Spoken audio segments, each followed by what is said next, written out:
All right, I'm Bret Sorling. I'm going to start off with talking about us at Collier County.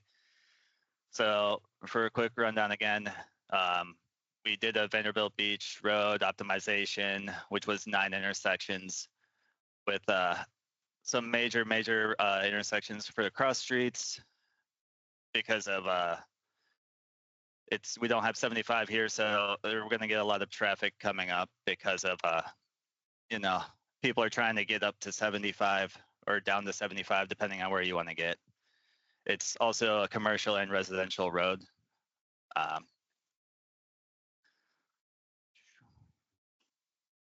We were evaluating multiple technologies. We did thermal detection, a combination of radar and video detection, as well as fisheye detection. And going through all of those in the evaluations, it was on how well the detection worked. We were also looking into vehicle counts to make sure we could get counts at each intersection and how accurate those were. And why we ended up going with NoTraffic is it was easy to retrofit with our existing camera detection systems that we already had up there. All we had to do was take the one camera down, connect the 3-wire, and like they were saying with the wireless, we used the wireless to talk back to the cabinet instead of having to run a Cat6 cable to each detection camera. And this has actually worked really well for us, and it makes it a lot easier and quicker to get an intersection up and going because of it. We also picked them because of whenever we have had like something minor, we reached out, we always get someone on the phone right away or an email back quickly for the quick response resolutions, and then they're always monitoring the equipment 24/7. We get emails, middle of the night from them saying, hey, there's an alert here, just to when we get in the morning, we can actually see the alert. And cost was equal with competitors for, purchasing the equipment and the installing.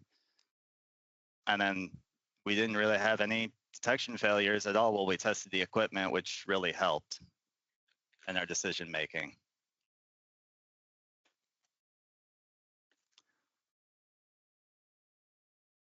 Again, for the detection, we've got the installation reliability of it. We've put it on both mast arms. We have span wire installations as well. Even though it's shooting from the side, the camera picks up pretty well, as well as the radar, backing that up. Again, no need to run the comm wire because of the wireless that they have with it, just the 3 wires for the power, which has been nice. And then the Nexus unit has the LTE in it for the multiple different bands. I've seen some areas actually work better with the other cell service that they provide versus one, so it's good that there's multiple different cell providers inside that Nexus. And then surviving the Florida heat, we've actually had these units go through 2-3 hurricanes for us down in Collier County, and they've stood, didn't even move actually when they were installed. Haven't had any issues with them. They made it through the storms, continued detecting through.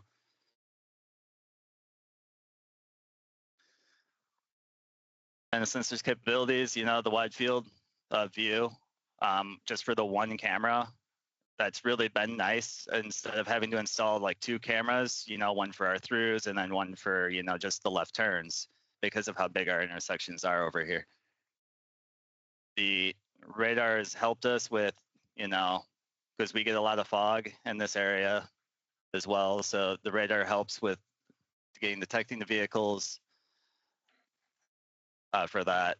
And then the zones are maybe a little hard to see in this, but the green is where the vehicle detection zones are in there. And then the radar is all the other boxes that it's picking up.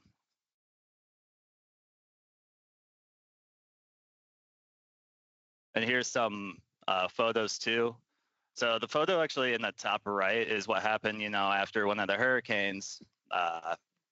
And we never actually had an issue with the detection, even though the picture looked like that. We were still getting good detection the entire time. The traffic counts, we've actually verified their counts by going out there and putting down the hoses to do hose counts to verify, and the counts were correct off of the hose counts. So we're very happy with that. It was within that 99.5% accuracy rating they were talking about. And then the turning movement counts are nice how they display it. There is a slide coming up that has actually what the turning movement counts look like. And also the red light running, we started looking into this as well, and we have a slide on that in the future. But for drawing the detection zones, as you can see, the zones are all placed on the side, and this is like a basic view over here on the left for the vehicles, and like we can play a live stream to see how it is and update it. For the zone customization on the right, the sensor actually tells us what the lane is. So while you're drawing, you actually have to stay within your lane for that color. For the zone, so it like helps you helps guide you with what your zones are going to be and where they're going to be at.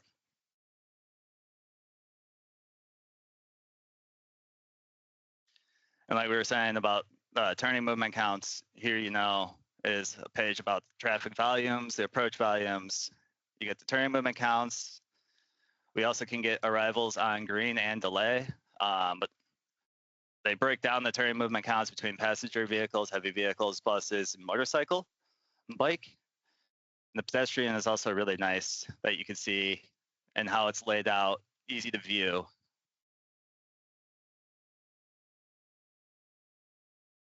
Here's a video for the red light running incidents.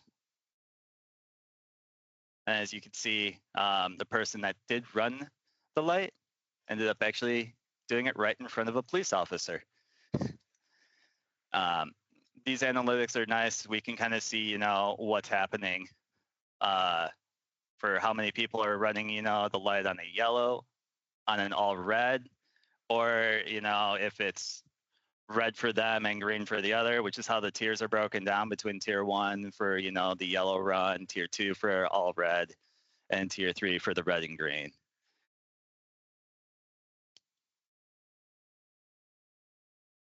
And then the NoTraffic's knock has been tremendously great whenever we have questions, because they're always on top of, they'll catch something and get it like resolved like instantly, and like inform us about what's going on with incidents. We've had our guys typically actually go out and do the install, and then they've been just on the phone for support the entire time whenever the guys have questions. So the remote support for installs is good as well.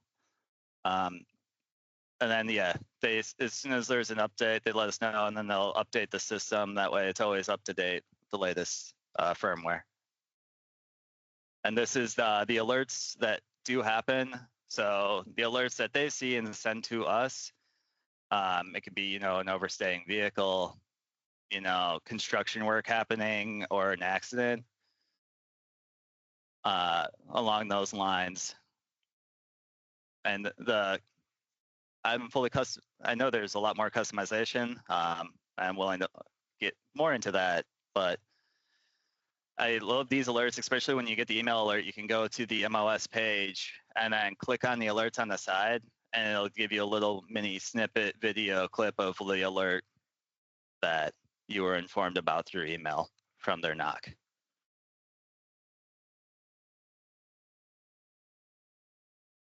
All right, and Kris, here you go. Let me know when you're ready to go on next.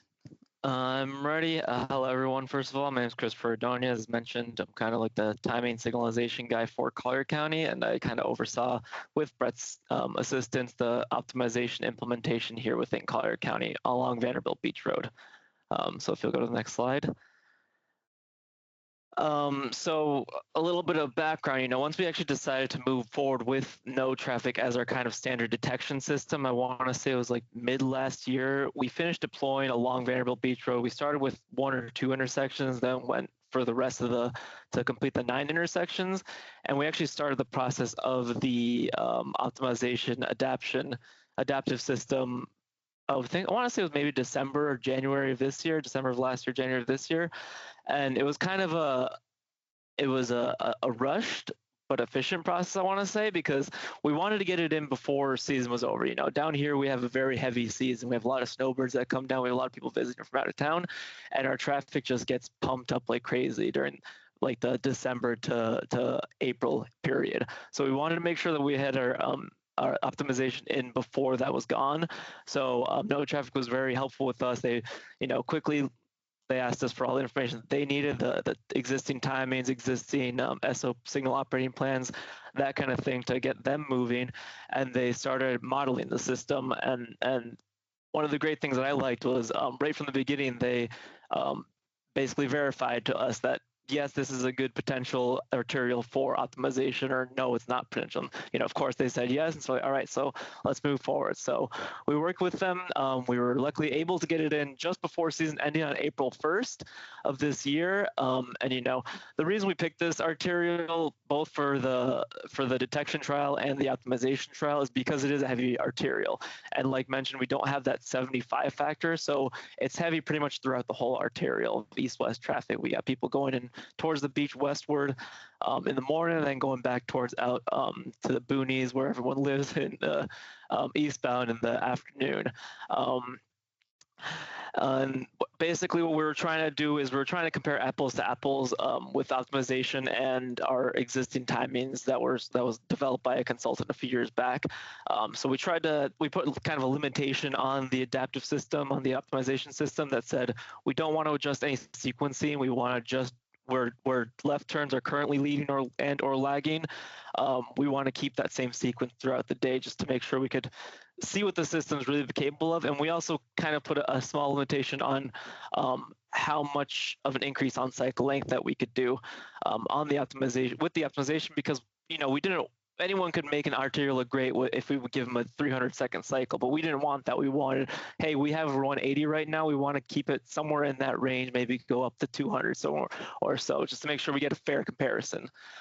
And so basically, again, the goal was to move traffic as much as possible on Vanderbilt Beach Road because it is heavily congested, and we didn't want to negatively impact too much the other minor movements in side streets. And again, if we could improve those movements as well as while keeping the throughput there, even better. So we kind of put this success criteria of 10-ish%. If we could reduce the delay by 10-ish%, then we call it good. Bret, go to the next slide. And so again, like I just said, we're trying to move traffic through on the main road. We're trying to reduce side street. We're trying to reduce side street delay and minor movement delay. And then we also had some trouble areas, as I kind of mentioned before. So at one of our major intersections, really where a lot of people start to turn south from Vanderbilt, it's called Vanderbilt Livingston. In the morning, it's a very heavy left turn, but the through is also very heavy. And in the morning, we were actually doing previously double servicing, so we would service a left turn in the morning, or at the beginning of the cycle, and again at the end of the cycle. Even with that, and even with all the time that we dedicated to the westbound movement, it would still take vehicles 2, 3, sometimes 4 cycles to get through. And it's with our big cycle lengths, as I mentioned, 180-second cycles. It's upwards of 10 to 15 minutes of somebody just trying to get through one single intersection. So it was a huge pain point for us. A lot of complaints there over the years, and that's where we really had NoTraffic focus on improving that intersection, and by improving that intersection, really getting a lot of the rest of the arterial moving better. Another one was a relatively minor intersection, but it's challenging because it's a school intersection and it's split phase on the side street. So for those of you that don't know what split phasing is, it's where basically, let's say the southbound movement will go first and then following the northbound movement instead of them going concurrently. And that leads to a lot of challenges for us specifically because, again, big intersections, long cycle lengths, we dedicate a lot of time to the main street movement usually.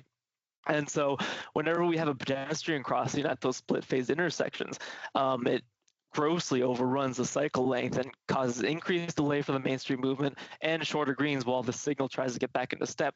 Now, NoTraffic has the benefit of, being an adaptive optimization system where it can say, hey, I know a ped's coming. Let me adjust my cycle length, my splits, whatever it can do to try to get ahead of it and get back more efficiently. And I'll get more into that later. We'll get more into that later. But regardless, that was kind of like the two main things that was really frustrating along this corridor. Go ahead, Bret.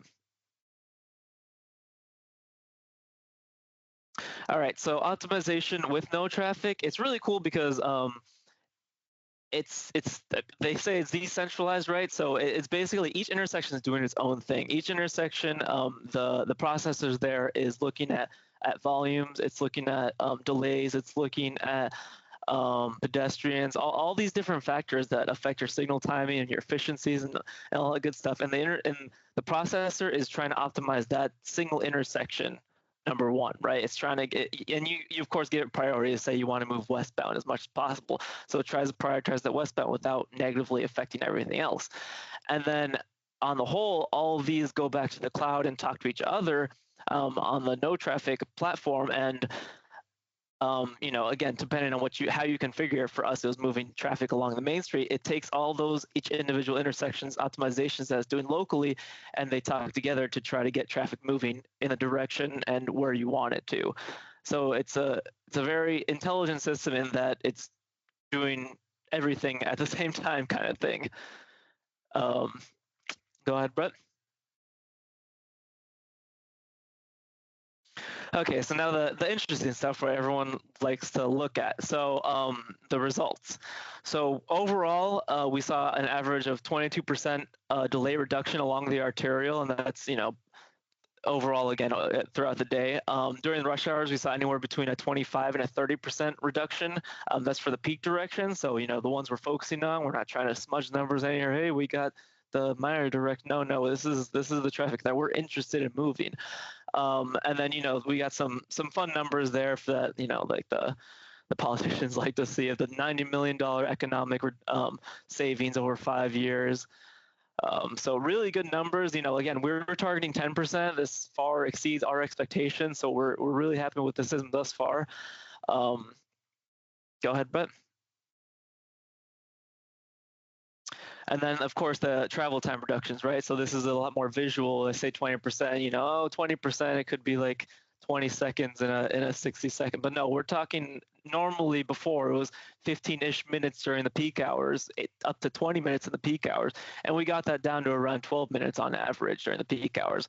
And, during the off peaks, it's kind of less of an impact, but because there's not a lot of traffic, there wasn't really a lot of improvement to be had in the first place.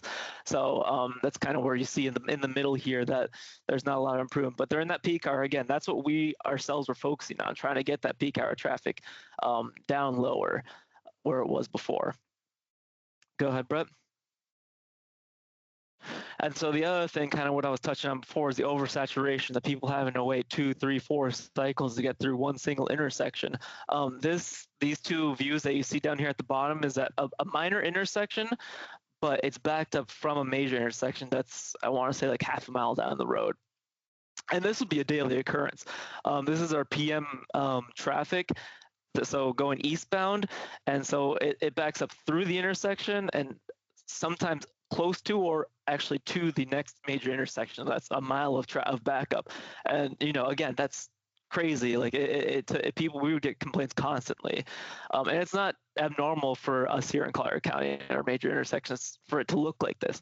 Now, again, the great thing about the no traffic optimization is they were actually to reduce this, like be able to reduce this, almost completely eliminate it, at times completely eliminate it, for both the morning and afternoon rush hour. So fortunately, we don't have any after pictures here, but looking at the numbers, you got the 60% in the morning, the 4% in the afternoon. It's pretty big improvements. And then the graphs showing there the peak hour oversaturation. So this is basically, these are showing the number of times that the intersection approach got oversaturated during the peak hours.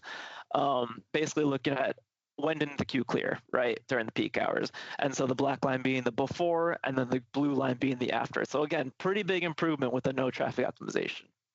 Go ahead, Bret. All right, so this is kind of our drive, a before and after drive,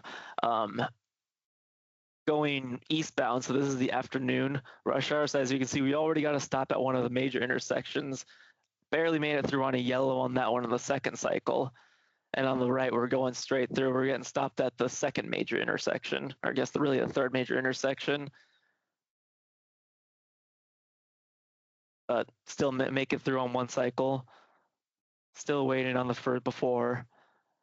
And then pretty smooth sailing on the after. Got a little bit of a slowdown there at a minor intersection. And then that's where it cuts off. But almost all the way straight through on greens, while our before with our pre-time, we got multiple stops, multiple slowdowns, taking 2 minutes longer. And this isn't even the full corridor. We cut it off a little bit early. And then there are some numbers just for your information. If you want to go to the next slide, Bret. All right, the optimization algorithm, and I kind of touched on this earlier. Basically it's in each individual intersection doing its own thing, trying to optimize the intersection first, and then optimizing along the corridor second. So trying to get you from one green to another. And the way it's doing this is it's taking in all that information, the signal data, the volume data, the delays, all that information, and it's constantly running micro simulations.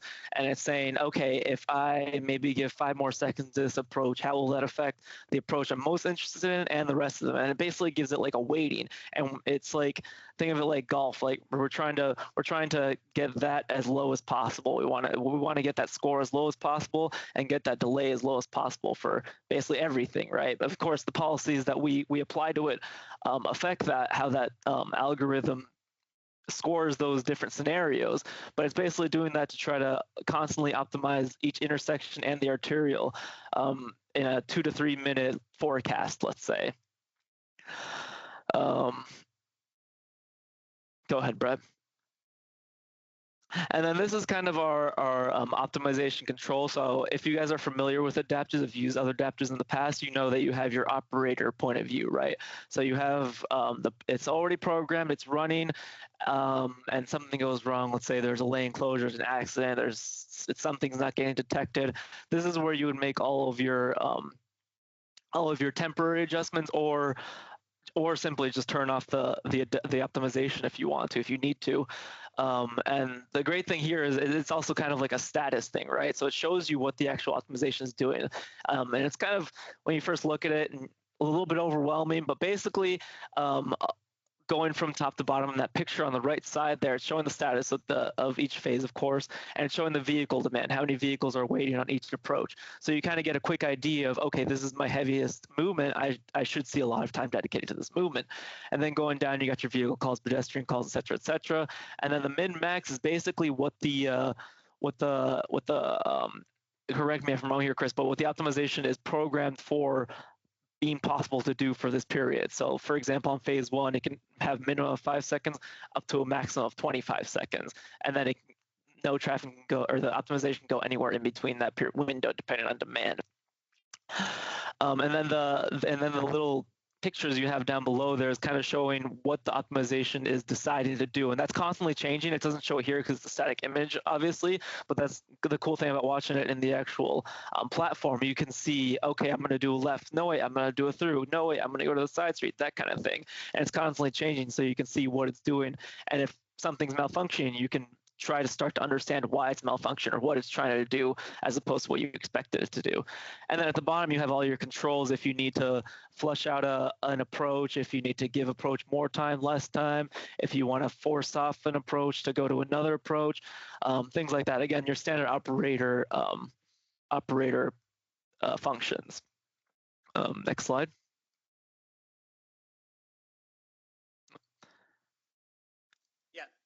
Thank you, Kris. I think that gives kind of a good overview of kind of what what in this partnership with Collier County, kind of what we did. I think what makes this project so successful is having good partners and constant communication between us kind of on the technical product side and with the agency side. The system is, as Kris and Bret mentioned, is incredibly dynamic. Whenever I tell anybody about it, it's it's a double-edged sword. It can be as dynamic as you want. It can be as restrictive as you want. But it's really adhere to what policies you're looking for. And in this project, what was really cool is it allowed us to kind of look at a very heavy corridor. We've done heavy corridors in the past, but this was by far the heaviest and provide a lot of challenges for us in trying to understand, okay, how does the system work? How does it adhere to policies? How do the drivers in Collier County, which are a different breed than maybe elsewhere in the state, and I see them laughing. What I'm talking about, but really it provides this partnership. And so what I'm going to be talking a little bit about is kind of how that kind of what happens. We talked about the great numbers, we talked about all the great stuff, but where's that messy middle, and how does this sausage get made? So I'm going to get in here talk about that a little bit. So Bret, next slide, please. So from every project, we really call this a project. From start, middle to end, it starts with an engagement with the agency. So we engage Collier County. Hey guys, what are you looking to do? What are your issues? What are people complaining about? Kind of just you start off any number of project kickoff. We then go through what we call kind of a traffic performance measurement workshop, where we try to see, okay, well, are you looking to decrease delay here, improve coordination of this approach? And we go through kind of a rigorous assessment of what's going on. Then we set the policies. So from that info, from the databases, the timing sheets, all the interviews we do with the signal shop, with management, with the timing folks, with the TOC, we try and get all this information and present it and say, hey, here's what we've heard. Here's what we understand the policies, and we reinforce that so that we can then go and start tuning the system. So from this, we then provide the initial tuning, we call it, or the initial parameters for the algorithm. And you say, okay, great. Well, you go off and go in the back room. And what happens? Well, we actually work with microsimulation. We work with a very robust set of microsimulation tools that we use to present, hey, based on this, here's what we see the impacts are. There may be some trade-offs at this location. How do you want to do this? And we refine what we want the policies to be. From there, we kind of get a final alignment. Okay, we've talked about what our wish list is. We see what reality is based on very fine-grained microsimulation. And then we start to look at what the final alignment is. Then we do a turn-on day where we come on site. Just like any adaptive product or project, you need to be on site. Someone said if you want to be outstanding in the field, you need to be outstanding in the field. That's a policy that we keep internally, and so we go through a tuning phase and then do our support. Bret, next slide, please. So just some examples. Since we do object class detection, we're not limited by detection zones. We're not trying to obfuscate. Hey, this detection zone, is this a bus? Is this a car? How long has it been waiting? We really have some rich data sets. We know every object, how long they've been waiting, and what their position is. So from this rich data set, we can now take that and put it into our policies. So there's a transit policy. Hey, we want to prioritize transit at certain times of day.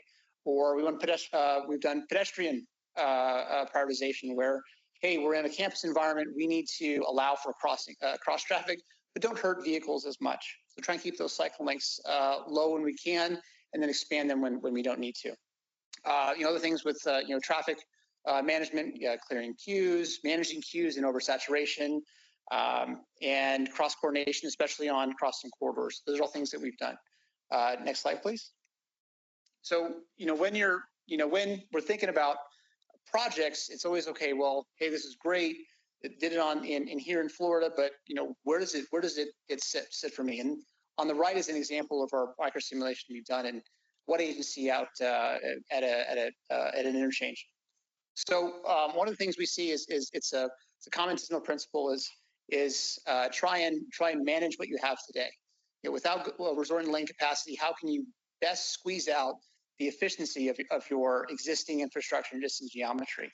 What we've seen time and time again, all the projects we've done, is that delay has decreased and throughput has increased. So we've been thrown all sorts of projects, this being a very high capacity one.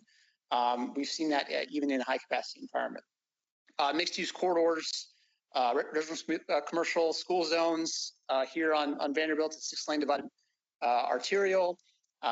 There's a school that this accesses. So school zones, high ped volume in mixed use developments, complete streets, shopping districts, campuses. So really the system has grown to campus, not just our normal kind of, commute in, commute out, but really kind of a variety of land uses that signal maintaining agencies have to deal with every day.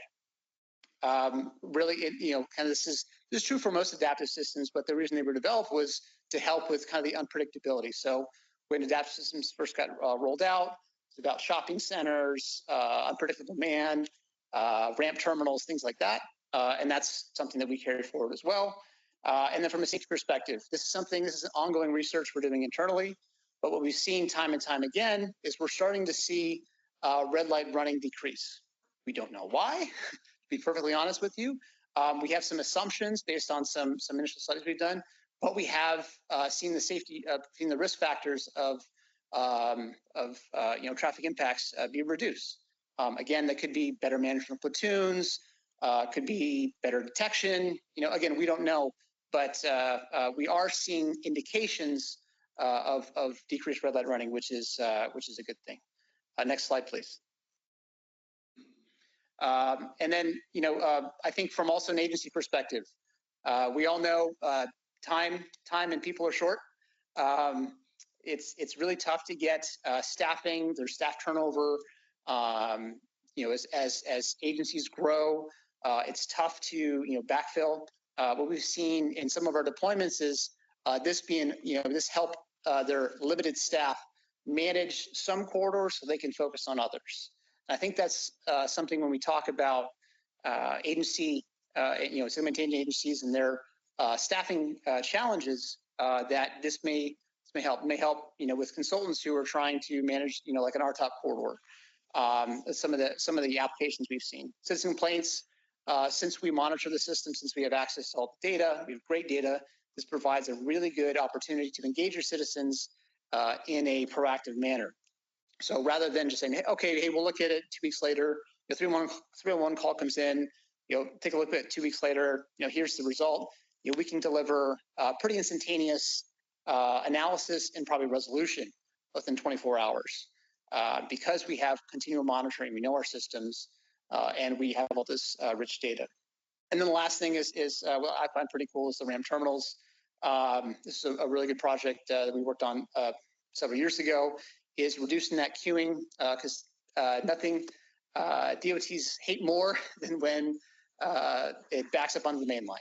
And so we've been able to operate in several DOTs and been able to manage their ramp terminals for them. Bret, next slide, please.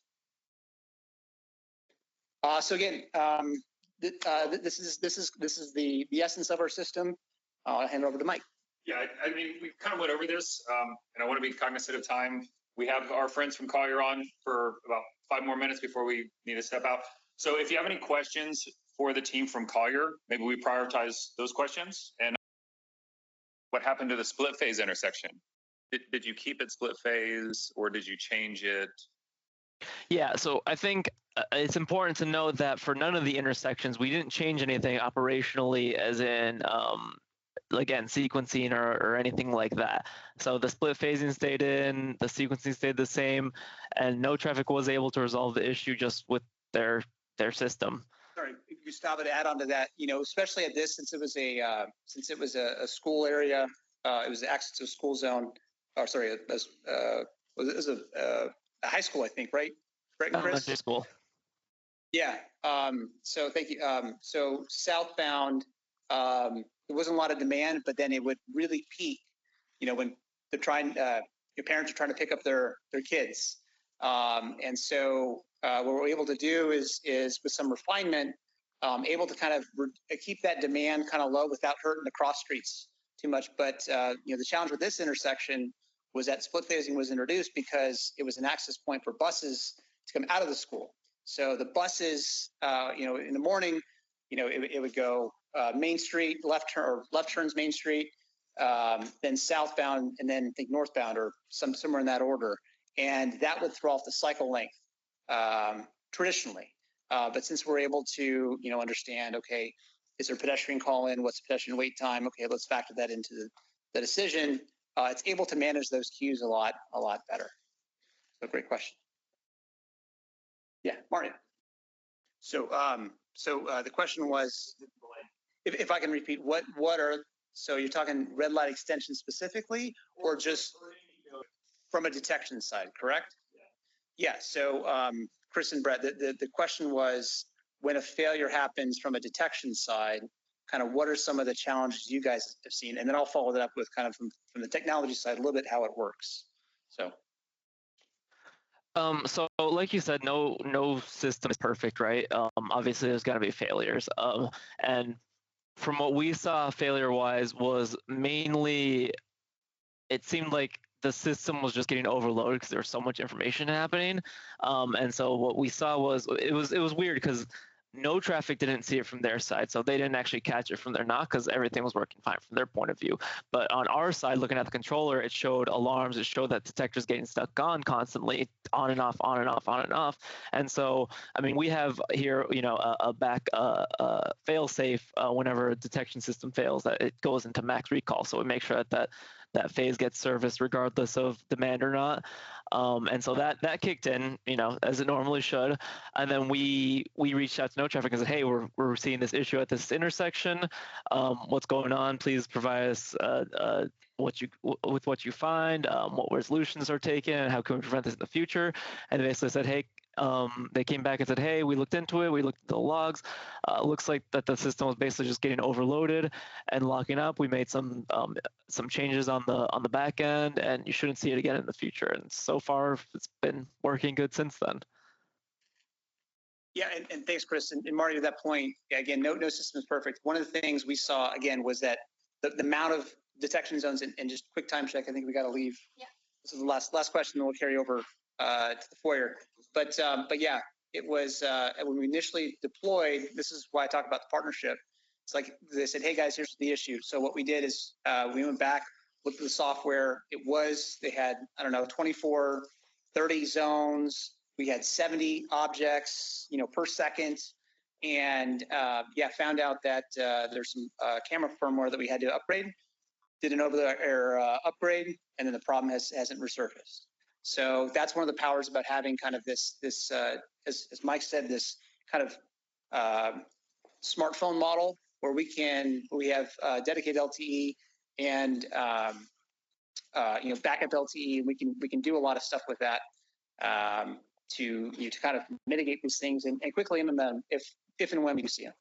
Well, I hate to just start, guys, with another meeting. So I want to do a special thank you to our virtual guests in Collier County. So thank you guys.